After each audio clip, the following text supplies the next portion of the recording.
this is Selena Kraus and welcome to another card video. Today I'm using some of the new June release products from Scrappy Tales Crafts. So let's get started. I have the Forestry A2 cover die, the Fairy Silhouettes dies, the Starry Night Stencil, which is a layering stencil, and also another stamp set that I won't use, but I will be using the Fairy Sentiment. Since I just wanted to stamp a friend and those did not fit in the space where I want my sentiment to be stamped.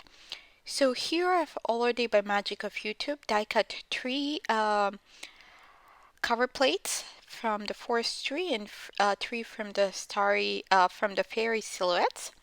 I'm just removing the little pieces that are between the wings and between the tree branches.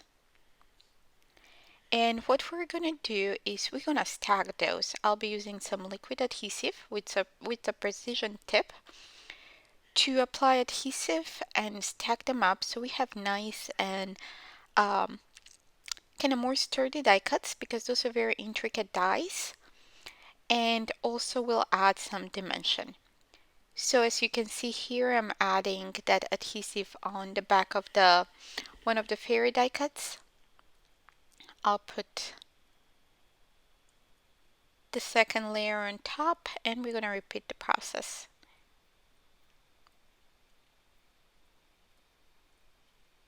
You can also use spray adhesive. I prefer to use this Barely glue for adhering dies together.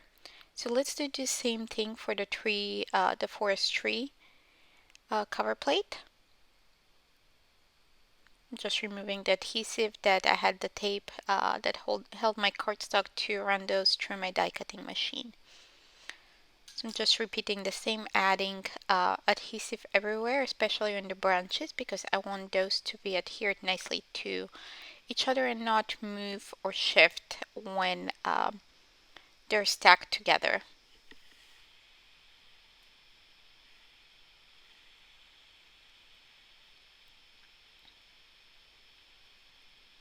So this takes a little bit of time. I've here sped up the video so you're not watching me apply glue for several minutes, but the process is so worth it for what we get for our final look.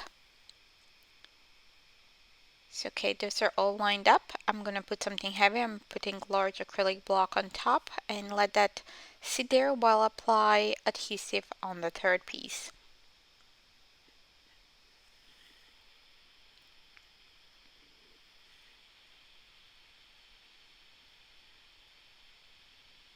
Again, making sure that all the little branches are covered with adhesive so they will stick nicely to each other.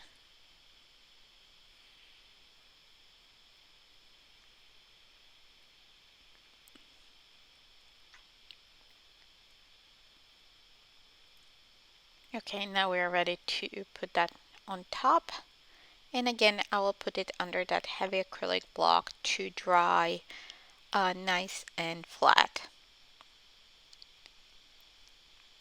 I'm just making sure that those branches are lined up. Okay, now let's move to stenciling. So I have A2 panel, and we're going to use some masking to stencil in that moon. I'm positioning the moon to be right above that branch that goes across. So you can see here I'm moving that stencil up to make sure that the moon is where I want it to be. So I'm just securing that stencil over my panel. And then I will mask off the little stars that are on around the moon. So I'm using scattered straw distress ink for the moon, and also I will use pumice stone for the second layer. Also, I'm doing the second layer the same way. I'm masking the little stars that go around the moon because we're gonna blend around that moon just a little bit, and we're gonna add the stars at the end. So I'm going with that pumice stone. I hope I'm pronouncing that correctly.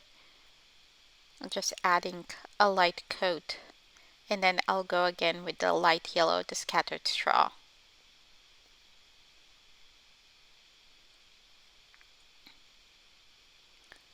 Okay, next what I'm doing, I'm taking a circle die cut from my stash. This happened to be one of the Hero Art Circle Infinity dies that matches the size of the moon, and I'm die cutting it from masking paper.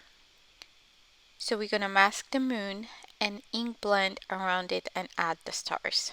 So I'm just quickly drying this just in case it's still a little bit wet from the ink and the ink blending. I'm masking the moon off, and now we can move on to ink blending the background. I'm again using the Distress Oxides. I'm starting with Wilted Violet. This is the top of our scene. Then I'm going with Seedless Preserves. Then I'll move to Picked Raspberry, KITSCH Flamingo, and Spiced Marmalade.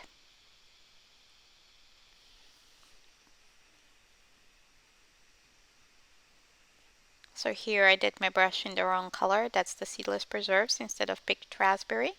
But I'm fixing that up quickly. So next we're going with KITSCH Flamingo.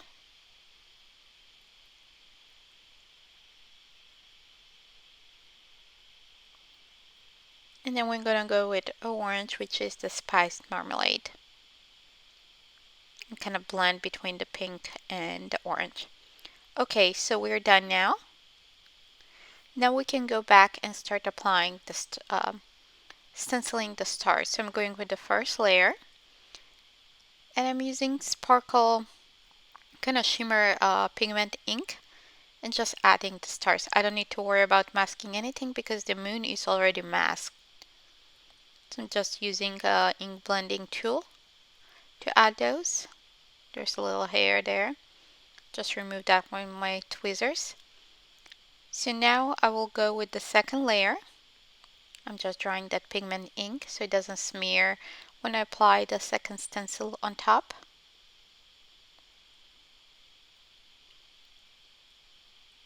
Okay, I'll secure that there, and then we're gonna do the second set of stars with gold pigment ink. Okay, we have those. It's really hard to see because they're gold, but they're there. You can see little circles there. Now let's do the last layer. This is the all-star layer. Again, the moon is masked, so the medium won't go over the moon. So for this layer, I'm using glitter glitz, which is the iridescent. So it will take the color that's underneath, but it will also add some shimmer and sparkle and will end up with a very nice effect.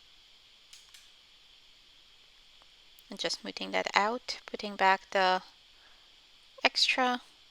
Okay, let's remove the mask, and here we go. So now we can remove that mask from the moon. Okay, I think that looks pretty nice when we put that cover on top. I'm using my heat tool to dry that. I'm not using on the embossing setting. My heat tool has two settings. One is usually for like low settings that won't melt any embossing powder. It's for drying ink or drying backgrounds.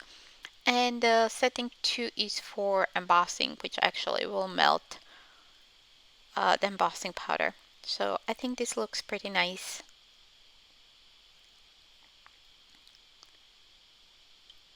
So I'm just trimming off, there was some excess from that iridescent glitz.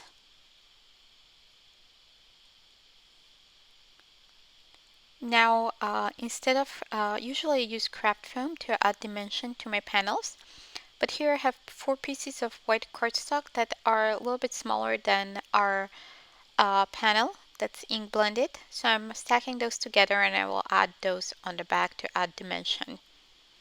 And also will make our card more sturdy. And if we send it through the mail, it will be less likely to squish, like compared to if we used the craft foam.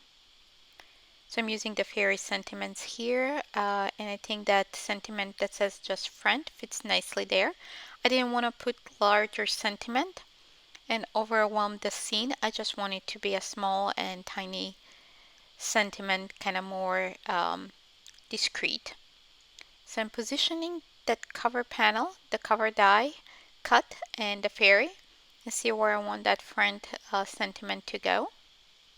I apologize there, you saw my head as I was leaning over the Misty to see if it's straight. Then I'm using VersaFine black ink to stamp that sentiment. Okay, now let's assemble everything and adhere to our note card. So I'm again adding liquid glue on the back of that stack die cut,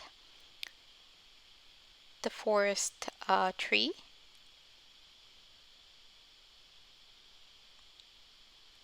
Again, this is very important to have nice coverage with that liquid glue because we are adhering on top of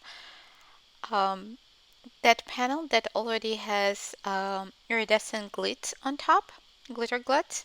So we have a little bit uneven surface there, so we need to make sure that adheres nicely. So I line that up. I'm putting again something heavy, in my case the acrylic block. Okay, now we can add it to a top folding black note card.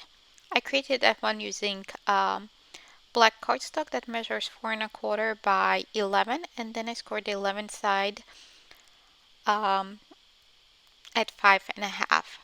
Now what we have left is to adhere that little fairy. I'm using some black foam squares to add on the back and adhere to my card.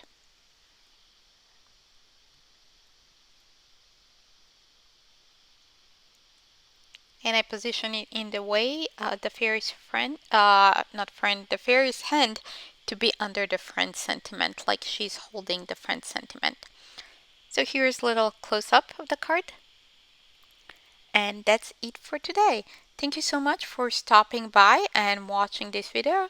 If you like this video, please give me a thumbs up, and also don't forget to subscribe to my YouTube channel, and please visit my blog for more ideas and inspiration. Thanks for watching. Bye!